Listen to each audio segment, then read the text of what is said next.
Assalamualaikum warahmatullahi wabarakatuh. Perkenalkan, nama saya Tresnani Suenti Skarani. Saya mahasiswa angkatan 2017 Indralaya.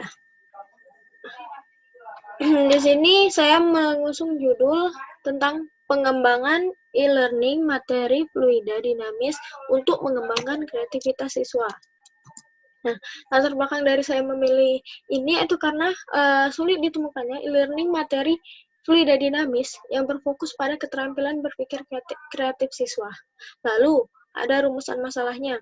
Nah, rumusan masalahnya ini yang pertama, bagaimana mengembangkan e-learning fluida dinamis untuk mengembangkan keterampilan kreativitas siswa yang valid untuk siswa SMA. Nah, yang kedua, bagaimana mengembangkan e-learning materi fluida dinamis untuk mengembangkan keterampilan berpikir kreatif siswa yang praktis. Nah, lalu tujuan penelitian ini berdasarkan dari rumusan masalahnya, jadi tujuannya untuk menghasilkan e-learning materi fluida dinamis untuk mengembangkan keterampilan berpikir kreatif siswa SMA yang valid. Lalu yang kedua, menghasilkan e-learning materi fluida dinamis untuk mengembangkan keterampilan berpikir kreatif siswa yang praktis. Adapun manfaatnya untuk manfaat penelitian ini, yang pertama itu ada untuk peneliti. Nah, yang pertama untuk pendidik. Nah, untuk pendidik di sini pengembangan ini diharapkan dapat digunakan sebagai alternatif media pembelajaran dan sebagai referensi untuk melakukan inovasi dalam proses pembelajaran. Lalu yang kedua, bagi peserta didik. Nah, manfaat e-learning ini diharapkan dapat membantu peserta didik dalam memperoleh alternatif media belajar yang sesuai dan memberi kemudahan bagi peserta didik untuk memahami materi fluida dinamis ini. Lalu yang ketiga ada bagi sekolah. Nah, bagi sekolah ini diharapkan mampu menerapkan proses pembelajaran yang terintegrasi dengan TIK.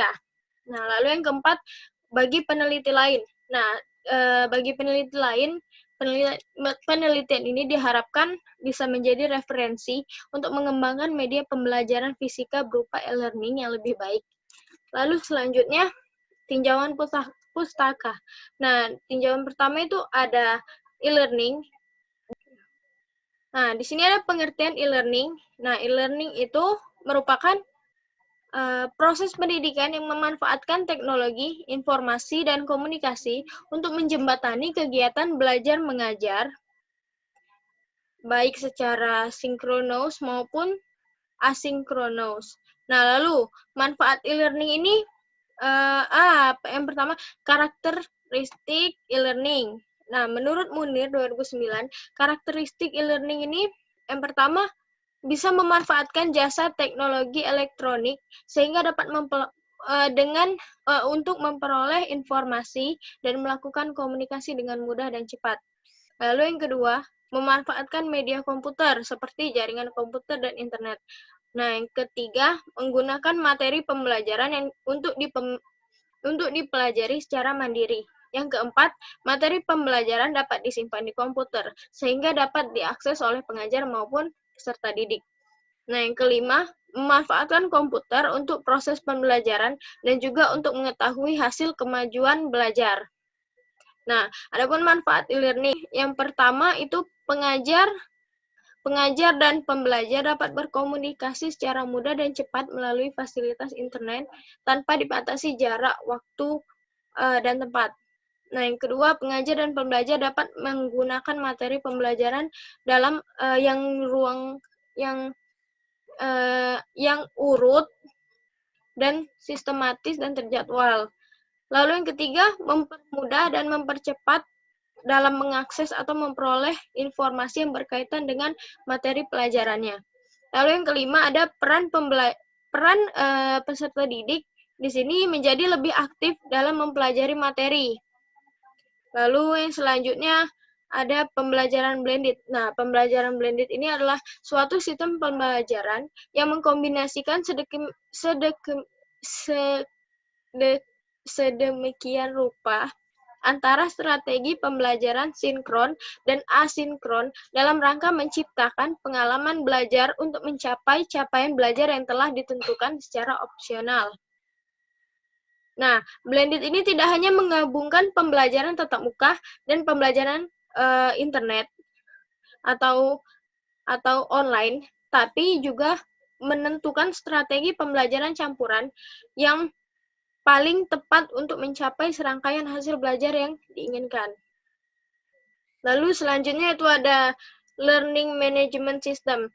Nah, Learning Management System ini adalah sistem teknologi pendidikan yang digunakan dalam pembelajaran jarak jauh.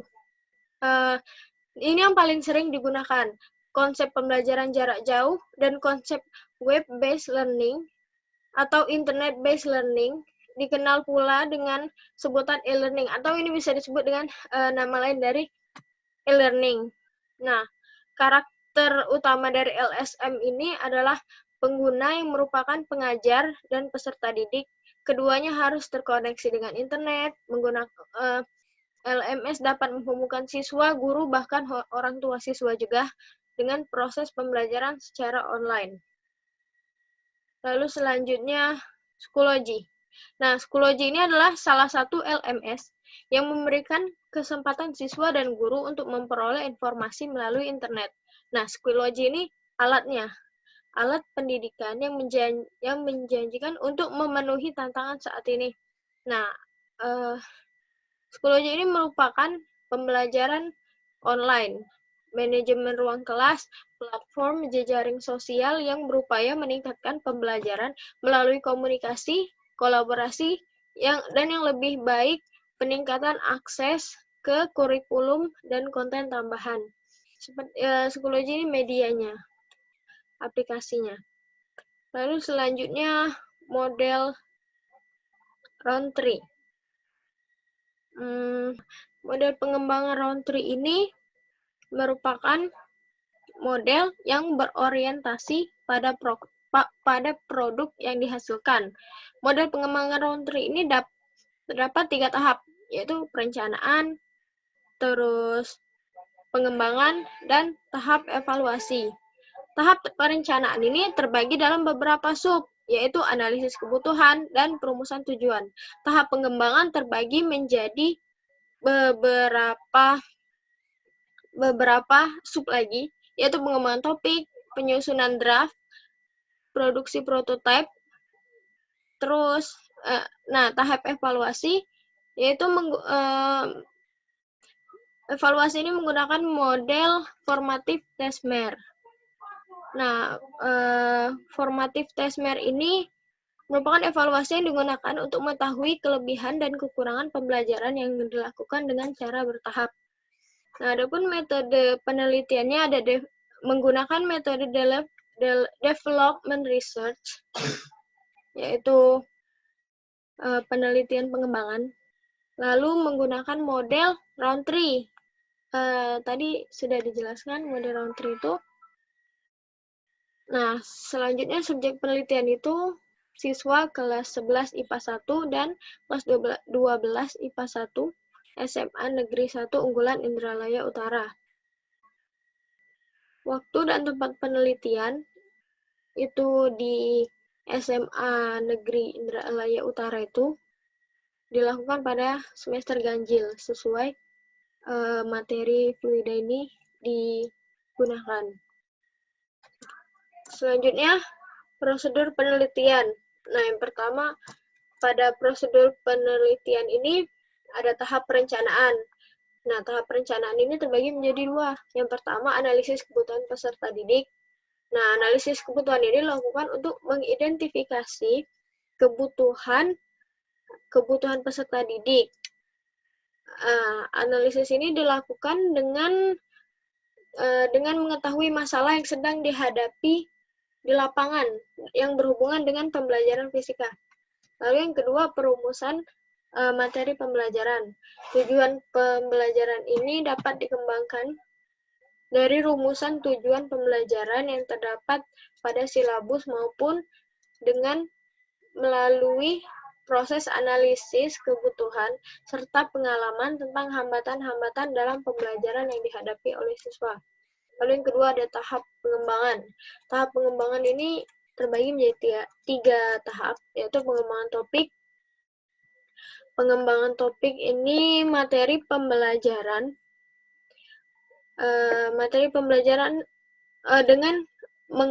Diawali dengan melakukan penyusunan materi pembelajaran. Nah, materi pembelajaran yang dikembangkan ini haruslah sesuai dengan tujuan pembelajaran yang akan dicapai oleh peserta didik. Lalu selanjutnya ada penyusunan draft. Nah, tahap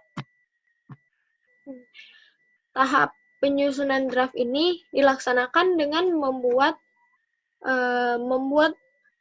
flowchart. Itu flowchart atau rancangan awal produk dan dilanjutkan dengan menyusun naskah atau storyboard serta perangkat evaluasi sesuai dengan teori yang disusun. Lalu penyusunan prototipe.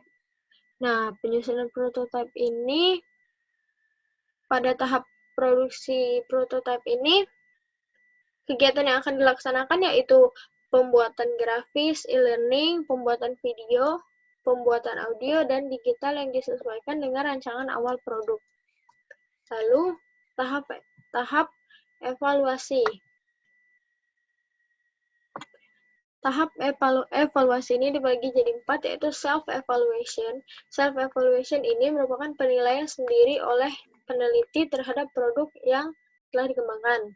Lalu yang kedua itu ke expert review. Nah, produk prototipe 1 ini akan diserahkan ke ahli, lalu di-review oleh ahli dan divalidasi. Lalu one-to-one evaluation. Nah, pada tahap itu, one-to-one itu akan dipilih 3 orang siswa untuk mewakili populasi dari target penelitian yang terdiri dari 1 orang siswa yang mempunyai kemampuan tinggi, 1 orang siswa yang mempunyai kemampuan sedang, dan 1 orang siswa yang mempunyai kemampuan rendah. Lalu yang keempat, small group evaluation. Nah, tahap ini dilakukan untuk mengetahui apakah e-learning telah dapat digunakan oleh peserta didik. Nah, selanjutnya, teknik analisis data. Nah, teknik analisis data ini menggunakan teknik walkthrough. Yang pertama ini teknik walkthrough. Nah, teknik ini adalah validasi produk atau prototipe yang melibatkan beberapa ahli untuk mengevaluasi produk sebagai dasar untuk merevisi produk awal e-learning. Nah, alat pengumpul datanya ini menggunakan lembar validasi. Lalu, lembar ini digunakan untuk mengumpulkan saran-saran dan tanggapan sebagai dasar untuk melakukan revisi produk awal tersebut. Lalu, data yang diperoleh dari para ahli didiskusikan dengan para ahli tersebut dengan acuan untuk merevisi produk sampai dinyatakan layak untuk diuji cobakan. Nah, adapun kisi-kisi validasi tersebut seperti dari beberapa aspek dan beberapa indikator penilaian. Nah, dia menggunakan ini tekniknya. Lembar validasi yang diberikan kepada validator berupa bentuk skala Likert yang dibuat dalam bentuk tabel dengan 5 kategori jawaban, yaitu seperti pada tabel di sebelah kanan ini. Kategori jawaban sangat sesuai, skornya 5, sesuai 4, cukup sesuai 3, kurang sesuai 2, dan tidak sesuai 1. Lalu kemudian dicari persentase hasil validasi ahli dari indikator validasi yang berpedoman pada IONO 2015. Dengan rumus HVA sama dengan jumlah skor keseluruhan tiap indikator per keseluruhan skor maksimal dikali 100. Nah, ini kategori hasil validasi ahlinya. Nah, jika HVA-nya lebih dari 65, kurang dari sama dengan 100 sangat valid. Berarti kalau HVA-nya di bawah 86 tapi lebih dari 70 lebih kecil sama dengan 70 berarti HVA-nya valid. Kalau dia lebih kecil dari 70 dan lebih besar sama dengan dari 56, berarti dia kurang valid. Dan HVA-nya lebih kecil dari 56, berarti dia tidak valid. Nah, selanjutnya itu menggunakan teknik angket. Nah, teknik angket ini digunakan untuk mengetahui pendapat peserta didik. Kalau yang tadi, walkthrough tadi itu dikasih ke ahli, kalau angket ini dikasih ke peserta didik terhadap kemudahan dan praktisnya menggunakan e-learning. Nah, teknik pengumpulan data ini dilakukan saat one-to-one dan small group evaluation. Ini juga berisi tanggapan-tanggapan dan keluhan-keluhan dari peserta didik. Di sini menghitungnya yaitu nilai angket dibuat dalam bentuk persentase sesuai dengan kriteria yang ditetapkan seperti pada tabel ini. Kategorinya sangat sesuai yaitu 5, sesuai itu skornya 4, cukup sesuai itu skornya 3, kurang sesuai skornya 2, dan tidak sesuai skornya 1. Lalu kemudian dicari persentase hasil one-to-one evaluation dan small group yang berpedoman pada Wiono 2015 dengan rumus skor raihan angket per skor maksimal angket kali 100%. Nah, kategorinya sama dengan yang tadi, yaitu jika lebih kecil sama dengan 100 dan lebih besar sama dengan 86 berarti sangat praktis, sedangkan yang tidak praktis itu nilainya lebih kecil dari 56. Nah, saya pikir sekian dari presentase saya hari ini. Wassalamualaikum warahmatullahi wabarakatuh.